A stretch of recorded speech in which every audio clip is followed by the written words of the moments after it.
Hello everyone and welcome to the live Q&A with me, Professor Michael Scott. It is the 8th of December and it's beginning to feel very, very chilly indeed here in the UK.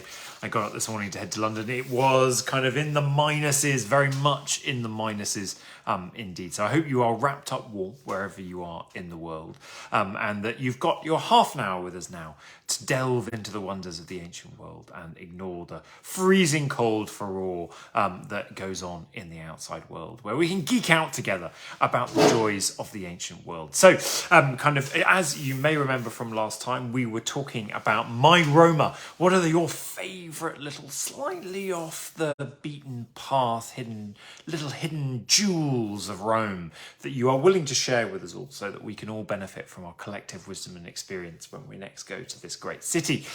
I was sharing some of mine and you've been very, very kindly sharing some of your thoughts on the Facebook page over the last week or two. We've collected some of the best indeed. Hello, ho, ho, ho. Hello all, Alexis. Very nice to see you, Jerry. Very nice to see you, Corinne. Lorraine, lovely to see you all. Thank you all for tuning in. So some of the best bits of my Roma that we can all learn from as we go, we should all be booking our flights really now, shouldn't we, in the January sales. And so Marcus Cook talked about the Black Stone in the Roman Forum. It was the main attraction, the so-called Black Stone, which the Romans avoided stepping on as it was believed it was the resting place of Romulus. There's not much to see, and in fact, most people just walk over it. But when you're in the Roman Forum, says Mark, look out for the Black Stone. I like it indeed. Now, Judith Stove has got a variety of different points and places across Rome for us to go and have a look at. Castel San Angelo, all the bits that are now open, including some of the 16th century frescoed rooms. So definitely not looking at this place just from the outside. Get in there, run to the rooftops. Don't throw yourself off like Tosca, but do have a look at some of the fantastic bits and bobs inside. Get out of Rome to Tivoli. A number of you talking about Tivoli. Indeed, Hadrian's villa at Tivoli as being really, really worth the day trip. And also Ostia came up a couple of times, including from Judith as well. Go to Ostia for the day. That's a day trip to see the fantastic site kind of by the port of Ostia. Also one of Judith's favourites, the Pyramid of Cestius. I completely agree. This is an extraordinary funeral monument kind of on just outside the gates of the city, ancient Roman city walls, which is in the shape of an Egyptian pyramid because Cestius had a job that was based over, controlling over and running parts of Egypt. And so he decided to put his tomb in the shape of an Egyptian pyramid. Brilliant. And also for Judith, it's the Lago de Torre Argentina, some of the oldest, more Republican era temples and buildings of Rome where the cats rule. Hello, Helen. Hello, Clive. Hello, Tracy. Hello, Michael. Thank you all indeed for tuning in. Thank you so much. We're talking about favourite bits of my Roma that you guys have been so kind to share on the Facebook page over the last couple of weeks. So Tivoli's come up a couple more times. Now, here's one. If you can find this. Penny Locke says, there's a little cafe opposite the entrance to the Forum. Which entrance do you mean, Penny? Are you talking about the entrance kind of coming down that's sort of in the main road that runs down between the wedding cake and the Colosseum? Are you talking about the back entrance that's sort of around the back of the Colosseum, between the Colosseum and the Palatine? I'm not quite sure, so do give us a little bit more detail if you can, Penny, of this. But apparently there is a little cafe opposite the entrance to the Forum. The plants have grown over the metal framework and it's great for sitting in the shade and watching the world go by. If you are lucky, the waiters will be singing. We'll be singing as they serve. Brilliant. Teach Wellsbeak, right. Pantheon, absolutely. Could agree with you more. The San Crispino ice cream shop near the Trevi Fountain. Yes. Now we're talking about the real hidden gems of Rome. And talking about hidden gems, Sarah Alexander has a absolutely stonking one for us. Have a cocktail or a coffee on the roof terrace of the Hotel Capodafrica. It has the most beautiful views across to the Colosseum. It's just around the corner from the amazing San Clemente Church, where you can walk through all the layers of time to ancient Rome underneath the beautiful church. Right, well, I'll see you all for cocktails and coffee on the roof terrace of the Hotel Capodafrica. We'll see you all there. Thank you for that, Sarah. Lynn, Giolitti's Ice Cream Parlour. Now you are talking about a place close to my heart. Umpteen million flavours of ice cream, and always incredibly confusing about the long queues to get your ticket before you go and order ice cream. And the definition of non-queuing to get your ice cream. You just sort of bundle there and try and desperately wave your ticket to get the attention of one of the servers of ice cream as you sort of bustle amongst everybody else. But it's worth it because it's great ice cream. George Tinsley, you've got some really interesting and slightly out of left field suggestions. I like them all.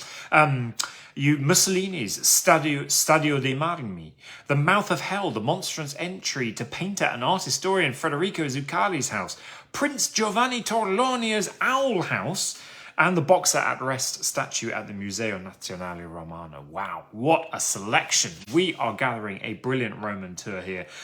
This is absolutely brilliant. I love it.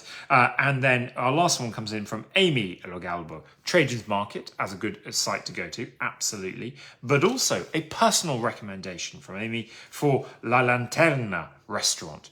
Great food, great ambience. Absolutely, this is brilliant. Helen, you're asking about a Christmas jumper. Oh no, have I forgotten my Christmas jumper? I have a Christmas jumper and I haven't put it on for the Q&A, have I? I do apologise to you all, indeed, for not having a Christmas jumper. I hope that you guys are all feeling, though, in the Christmas spirit, the festive season, and that you're looking forward, perhaps, hopefully, to some days off over the festive period and to a well-earned relaxation. Don't worry, I will be wearing a Christmas jumper over the Christmas period. Cassie, my wife, has in fact bought me a Christmas jumper par excellence. I have never actually owned a Christmas jumper before this Christmas, but now there's no turning back, and we may well be able to share a picture or two of me wearing said Christmas jumper over the Christmas period with you on the Facebook page.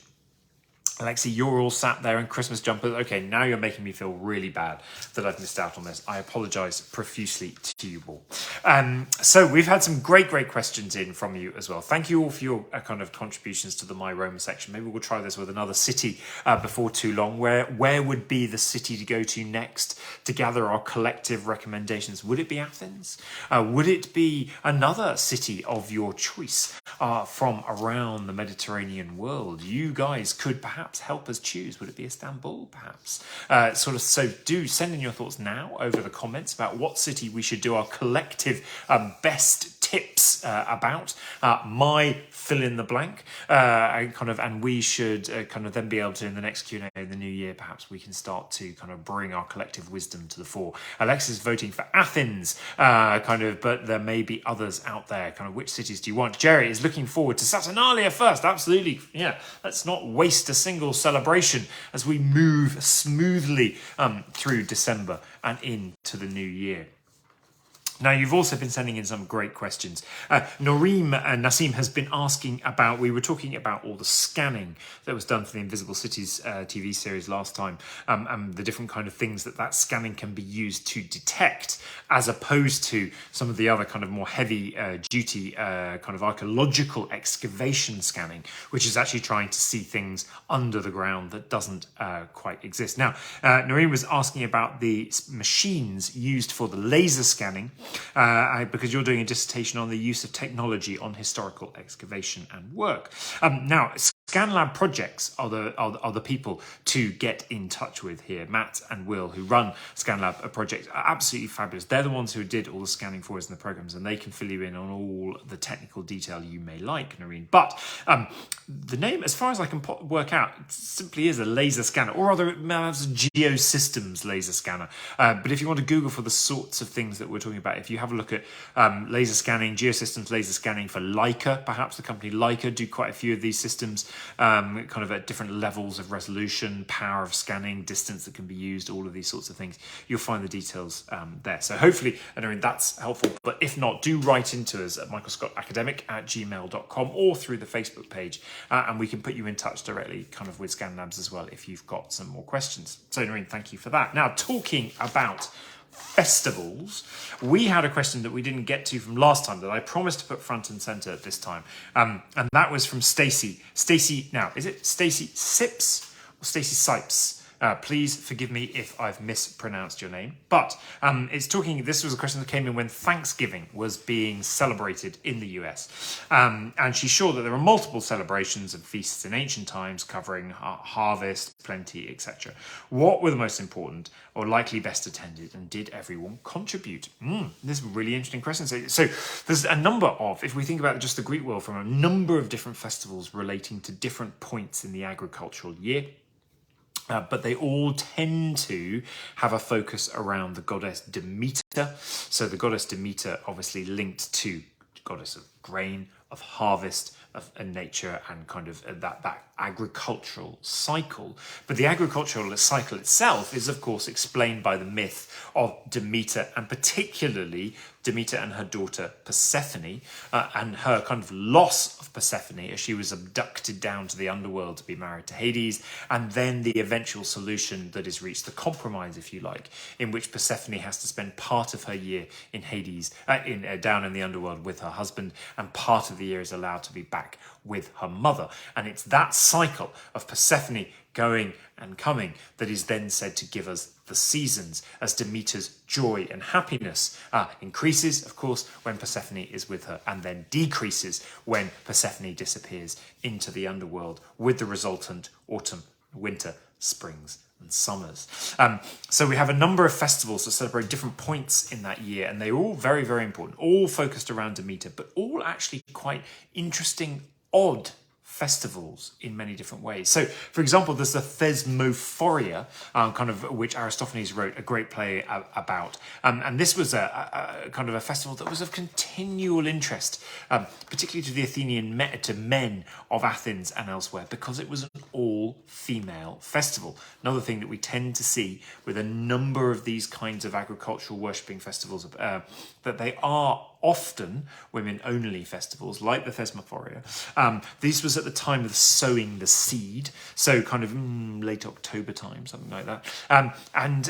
It's all kind of wrapped up slightly in mystery. And of course, Aristophanes' comedy is all about kind of getting a man to dress up in women's clothing to try and infiltrate the Thesmophoria groups and kind of understand what is going on.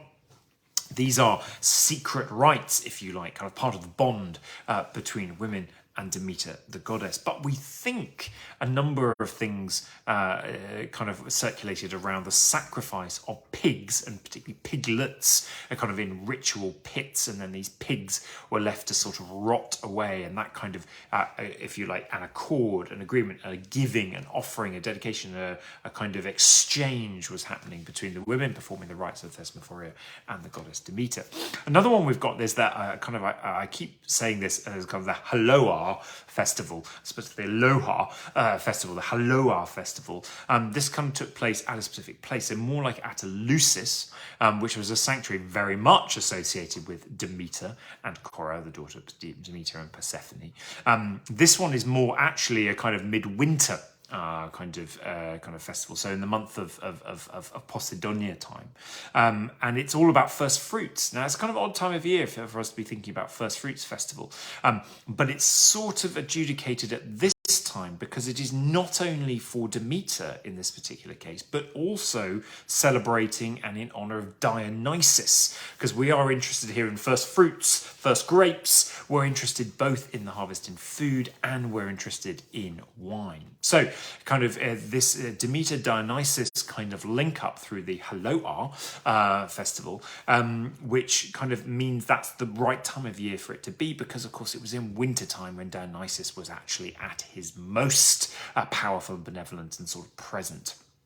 For example, at Delphi, Apollo ruled the sanctuary for most of the year, but actually was said to disappear off to live with the Hyperboreans during the winter months, at which point Dionysus took over and was lord of the sanctuary. So you've got the Haloa, which is all to do much more around the threshing floor, and it's about the first fruits. Now, bigger city-state, this could be a much bigger festival, because bigger city-states did get involved with this. Athens, of course, tried to very much politicize the giving of first fruits fruits at Eleusis and actually just demand a tithe, a tenth of kind of all the harvest, which would then be put into these massive pits at Eleusis that became a form of tax, really, and not just for the citizens of Athens and Attica, but they also demanded it of all their allies as part of their empire as well. So it did sort of turn it into a bit of a political statement about the power of the community that could accumulate this collective first fruits, this collective tithe, this collective wealth,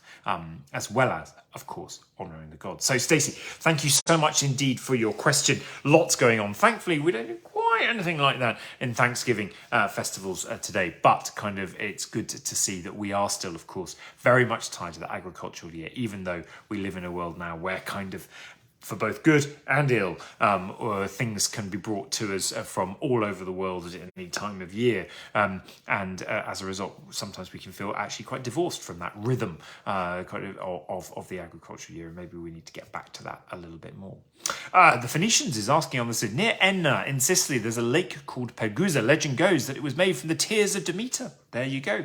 Fantastic. Yes, indeed. Kind of lots of different spots and places around the ancient Mediterranean world, either where Persephone was said to disappear down into the underworld or come back up, or indeed where Demeter wept her sorrow in tears, or indeed kind of decided to offer the first fruits. One of the reasons it's called an offering of first fruits to Eleusis is because mythologically it was at Eleusis that Demeter made her offer of the first fruits to the early princes of the time at Eleusis. Right, brilliant. Thank you so much indeed for your questions. We've got a little bit of time to jump into some of the things that are going on at the moment before we come back to some excellent questions from people like Ash Armstrong has been writing in, Sarah Scotty, Hannah Jones and Ricardo Guarte. Oh, you're asking about a hot potato of a question about the Parthenon marbles. So we will hopefully come back to that before we run out of time. But things going on about the ancient world around the world today. So we've had some great news articles that have come in. The BBC News piece, I particularly like this, about the gold coin that proves a fake Roman emperor was real. Now, some of you may have been reading about this, but an ancient gold coin has turned up that proves that a 3rd century Roman emperor who had been written out of history as a fictional character really did exist. The coin bears the name of Sponsian, and his portrait was found more than 300 years ago in Transylvania, once a far-flung outpost of the Roman Empire. But believed to be a fake, it's been locked away in a museum cupboard. But now scientists say scratch marks prove that this coin was in circulation 2,000 years ago. We've got a new Roman emperor that no one wanted to believe existed. And it's a really interesting question. I'm working with one of our master students at Warwick at the moment on the conception of forgeries and fakes. And from the perspective of what do we decide is real and are willing to accept as real, even though it might actually turn out to be a fake, and what do we declare as fakes, even though it might actually turn out to be real, tells us an awful lot about what we are willing to accept and not accept about our picture of the ancient world. And so it tells us as much about ourselves and what we want the ancient world to be like and not be like, as much as it tells us about actually kind of what's right and wrong, what's real, what's fact and fiction about the ancient world itself. And this is a perfect example of that kind of, we until it is absolutely put incontrovertibly in front of our face, we just can't quite buy into it. On the other hand, here's something that you might find it a bit more difficult to buy into, and that's that Pompeii is bringing on board flocks of hungry sheep. Yes, bringing on board flocks of hungry sheep to help keep the grass short. A flock of lawn-mowing sheep have been mobilised to trim the unruly grass surrounding the ruins of Pompeii as part of an agricultural initiative for the site that also includes plans to revive ancient vineyards. The 150 sheep arrived in Pompeii on Thursday morning and immediately got to work munching away in an unexcavated section of Ratio 5. And this is going to be a 9-month experiment where they're going to be put around different areas of Pompeii to see how well this works, and naturally keeping all the grass short so that the ancient ruins can be exposed, investigated, potentially properly excavated, but also the bits that have been excavated can be viewed by the public in all their glory. And I think this is absolutely brilliant. I wonder, though, where all these sheep are being kept, kind of when they're not on duty, as it were, and also whether there then needs to be a plan to go around to clean up after them, because one presumes from all that munching, there must be some outputs too. Some lovely pieces coming in. Clive says, bad news. They won't stay off the local barbecues for long. Clive, oh, you are a cynic, sir. You are a cynic.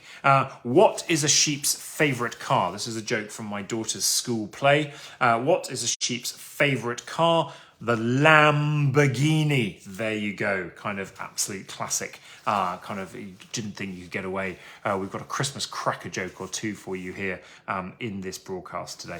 We're coming back to some of the news points about the Parthenon marbles, so we'll come back to that. What's on? Booking is now open for the Warwick Classics Network Classical Civilization Teachers' Day in 2023. Come up on the Friday, 28th of April. Join us. If you're a teacher of classical civilization, in particular at A level, particularly A-level specs, and we'll be giving a whole series of talks to help kind of enliven and bring out the different topics of the curriculum. So do come and get involved for that, and also keep the 28th of June free, because we'll be doing our Ancient Worlds Day, our AG Leventis Ancient Worlds Day for your students as well. St Mary's College in Crosby, a dad joke. Alexis, a dad joke? That wasn't a dad joke. That was my daughter's joke. I take no credit or responsibility for it whatsoever. St Mary's College Crosby is proud to present Oedipus the King. This is going to be on Friday the 24th of February 2023. So if you are anywhere near St Mary's College in Crosby, get in to see their Oedipus the King. It's going to be brilliant. Forthcoming exhibition at the British Museum. Now, you may have been hearing about this. Luxury and Power is going live. This will open in May 2023, go through to August 2023. It's going to be really, really interesting. And in fact, we've had a few initial conversations with it, because some of you may remember way back in the back catalogue, made over a decade ago, back in 2011, I did with David Wilson a two-part series for BBC4 about luxury in the ancient and medieval worlds. And we did a whole programme focused around luxury in Greece, and it turns out, following discussions with one of the curators at the British Museum, that they had actually been watching this documentary in preparation and kind of in the development of this exhibition. There's real life impact for you. We were very, very pleased to hear. So do get yourself to see Luxury and Power, Persia to Greece, coming up at the British Museum. Also, at the Royal Opera House over Christmas through to the 31st of December is Ruination at the Linbury Theatre, Royal Opera House. Nothing says Christmas, they say, like a Greek tragedy. Lost Dog returns to the Royal Opera House with a new witty and irreverent take on the Greek myth of Medea as an alternative festive show. So if pantomime is just too bland for you this year, do give a think for Ruination by Lost Dog, kind of Medea, the festive show of Medea at the Royal Opera House. Absolutely brilliant. I look forward to that. And if you are around this Sunday on the 11th of December near I was going to say this wrong, aren't I? Segedunum Roman Fort in Wallsend, then they are having a Saturnalia, a night of magic, mischief and misrule on your doorstep, 4:30 to 7 p.m. Make sure you're there. There's been some great books recommended to us. Latifah Walker's recommended The Artist Studio, A Cultural History by James Hall. Spans studios from ancient Greece right up to the present day. And the first two chapters are about the artist studios in ancient Greece. And just remember back to Latifah's question some time ago, which we were really getting focused in and interested on, about the artist's life and whether you can talk about artists with a capital A in the ancient Greek world. This looks like a really interesting book to think through and read with. And of course, the History Hit podcast has been busy. They've just done a new podcast on Alexander the Great in association with and talking to the director of the recent Alexander exhibition at the British Library, which was really good, and I hope that you managed to get to see. So do have a listen in to that podcast as well. We've got a couple of minutes to do a few more questions, I think. So yes, indeed. Ash Armstrong, you've been asking about a lot of emphasis in Greek tragedies and in Homer about funeral practices and rituals. Indeed, it's often pivotal, as you point out. Antigone wanting to bury her brother's body, for example. How much of what we find in those sources is from actual funeral practice and beliefs of the time?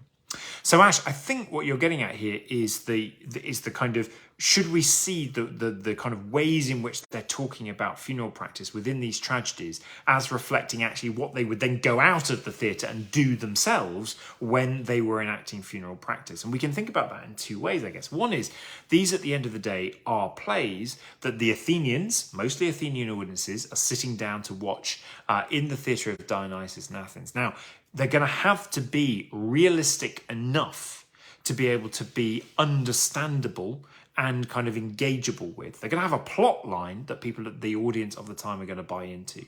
So from that perspective, yes, we do see a lot of overlap with the kind of key priorities of particularly funerary ritual in the plays reflecting current practices. So thinking about Antigone and her motivation to have to bury her brother and give her brother the rites of burial in order that his body can pass on and through the underworld to a place of rest, kind of an absolutely crucial thing that they would also have agreed with and completely understood kind of within the audience. But then, of course, at the same time, these tragedies are being watched in Athens by mainly Athenians, but they're not actually ever about Athens. Tragedies are always set somewhere else, either definitely in time. They're often kind of happening long ago in the world of heroes or the world of mythological past, but often place. So often tragedies happen in Thebes, for instance, as we kind of with Antigone. So there is a sort of safe distance put in whereby the Athenian audience can get to kind of think about these issues, identify with them, understand them, buy into them, see them as live issues. This isn't a kind of pointless, dry academic debate about something that doesn't relate to their own lives. It does, but it relates to their own lives at a safe distance in either time or kind of place. So if there are little quirks and differences, that can be ascribed and understood and explained away as well. They do things slightly differently in Thebes than they do in Athens, as they do them differently in Sparta and in every other Greek city that we're aware of. So there's that way of thinking about it. And then the other way of thinking about it is to say, well, okay, from what our archaeological excavation of funeral practices, does that story match up with the sorts of stories that we're seeing in the plays? Does what they did on the ground day to day actually compare and contrast? And again, the picture is broadly yes. But what comes across is that actually within that sort of broad agreement between what we see in the plays and what we see in the archaeological funerary practice, there's lots of room for innovation, improvisation, and personalization. So all of the funerary kind of rituals that we can deduce from the archaeological excavations of bodies show that kind of while the same general things are happening, actually everyone's giving their own specific little kind of tilt to it. And that there are fads, lots of fads and fashions to go through, that go through and change continually over time, from the different type of vases to put in, to the different type of gifts to give, to the different ways to treat the body. Sometimes it's inhumation, then suddenly cremation is in favour for a while, etc. And so it goes on. So kind of it's a bit of a mixed picture for you, Ash, in response. But yes, broadly so, they do overlap. Helen says, hope you're starting to plan the 2023 calendar, Prof. Yes, I apologise profusely once again that there is no 2023 calendar being issued this year. It has all just been a bit too busy over the last couple of months to be able to get it together and get it ready in time for Christmas. Don't forget, you can ask for a signed and kind of addressed book insert that can go into a copy of your favourite book, and I can write a message for you as well. So do get in touch through the Facebook page or through email if you would like one of those sent out to you. And I have kind of already been asked to promise on Twitter and other places that there will be a 2024 calendar. I will do my very best to make sure that one can be there for 2024. We shall see how we go. Have we got time for one more quick question? Yes, we have. Sarah Scotty asks, could you tell us about the Scythians of the Ukraine? Yes, absolutely. This is a really important point that today, obviously, we're so used to thinking about the Ukrainian under very different, very sad circumstances. But actually, in terms of the ancient world, Ukraine is bordering onto the Black Sea. And of course, that was the realm of the ancient Greeks, the north coast of the Black Sea. There are lots of ancient Greek colonial settlements. And in fact, that northern coast of the Black Sea was an incredibly important grain-producing area for the Greeks of the 5th and the 4th centuries BCE. So many of the sites in the Ukraine, Sarah's asking about where should we go once the war is over, and hopefully Ukraine is back on its feet again and fully formed as it is, kind of with Russia repelled. And then kind of what do we go and see? Well, cities like Odessa absolutely. Odessa starts life off as an ancient Greek colonial city of Borysthenes. The Chersonesus is another kind of ancient Greek colonial city, which is the modern city of Sevastopol. Olbia, ancient colony as well, is the modern city of Yuzne. So the list goes on. And of course, it's not just the Greeks that are there, but kind of you're mentioning, Sarah, the Scythians as well. So this is the beginning of the great swathe of the steppe moving across all the way into Middle and Eastern Asia, which was ruled over by the different groups of Scythians, i.e. these kind of more nomadic cultures that were incredibly wealthy, incredibly sophisticated, but who took a totally different approach to civilization living, that they didn't build great cities and sit in one place, but they moved around all the time. So we're seeing great burials, Scythian burials coming out of Ukraine as well. So there's lots to see, and hopefully we can all get back there very soon. Right, our time is up, everyone. Everyone's saying Merry Christmas. Happy Christmas to you all indeed. Have a wonderful festive season, and of course, Merry Christmas if you're celebrating Christmas. But have a wonderful, peaceful festive season, and I hope that you get some time to yourselves. We will be coming back together. We will be coming back together for the next time on the 12th of January, Thursday, the 12th of January, 5 p.m. Put it in your diaries now. I hope that you can join me then for the first Q&A of 2023, at which point we will get to the questions we didn't get to today. Mariam, Zaidi, I'm sorry we didn't get to your question, talking about lying on hard couches on your side and how could that possibly be comfortable for eating. We'll come back to that on the 12th of January. And Hannah Jones and Ricardo Grato, we didn't get to talk about the Parthenon marbles, but by the time we do, at our next Q&A, maybe there'll be even more news to spread. Who knows? Everyone, have a wonderful, wonderful, peaceful couple of weeks. Look after yourselves, and we'll see you all soon. Take care. Bye-bye.